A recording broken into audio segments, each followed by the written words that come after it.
Zdravím všetkých fanúšikov pro Binexu. Dnes sa spolu pozrieme na výsledky stakingu za november 2024. Ako iste všetci viete, Donald Trump sa stal americkým prezidentom.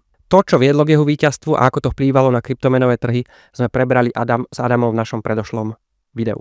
My sa dnes spolu pozrieme ale na to, čo sa udialo bezprostredne po zvolení Donalda Trumpa, aké udalosti tomu nasledovali. Bezprostredne po Trumpovom víťazstve bitcoinové ETF zaznamenali obrovský príliv.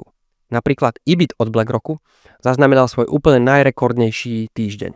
Hodnota Bitcoinu prekonala už aj dokonca hodnotu striebra, čo sa týka tržnej kapitalizácie. Aktuálne je Bitcoin dokonca na 7. mieste.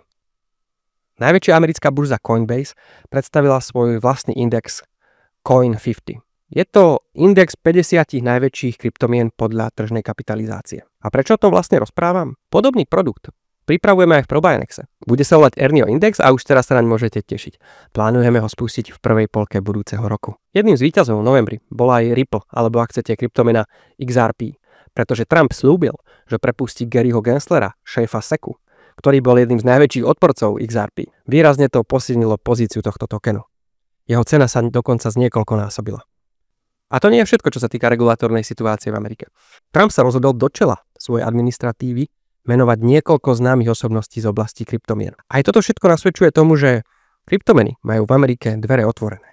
Väčšej adopcii kryptomien nasvedčuje napríklad aj to, že Michael Saylor, hlava MicroStrategy, sa stretla so zástupcami Microsoftu, kde diskutovali o tom, akým spôsobom Bitcoin viac zapojiť do ekonomiky Microsoftu. Už teraz vám môžem povedať, že toto nie je jediná z veľkých spoločností, ktorá koketuje s Bitcoinom, a to isté robia aj štáty a štátne orgány v mnohých krajinách. Nikto totiž nechce byť posledný, je to taká hra na čierneho Petra. Tí, ktorí prídu prví a podarí sa im Bitcoin adoptovať, budú mať obrovskú výhodu voči tým, ktorí prídu neskoro. No a aký to malo vplyv na naše portfólio? Po Trumpovom víťazstve cena kryptomien, Bitcoinu a všetkých ostatných altcoinov relatívne prudko rástla. Našemu altcoinovému portfóliu to veľmi svedčalo.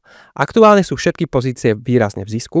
Stop loss, ochranná pozícia stop loss už je nastavená nad ich nákupnými úrovňami. Tým pádom určite budeme na všetkých pozíciách realizovať zisk. Nechávame ich ale naďalej bežať. Neuzatvárame, pretože sentiment na trhu tejto stratégii zatiaľ mimoriadne svedčí. Alokácia do altcoinov aktuálne tvorí zhruba 25% našeho portfólia. Ostatným častiam portfólia sme v novembri až takú veľkú pozornosť nevenovali. V stakingu tak za uplynulý mesiac rozdeľujeme 847 000 PBX-iek v hodnote zhruba $65 000. Keby ste mali nejaké otázky, neváhajte sa pýtať, určite vám to radi zodpovieme.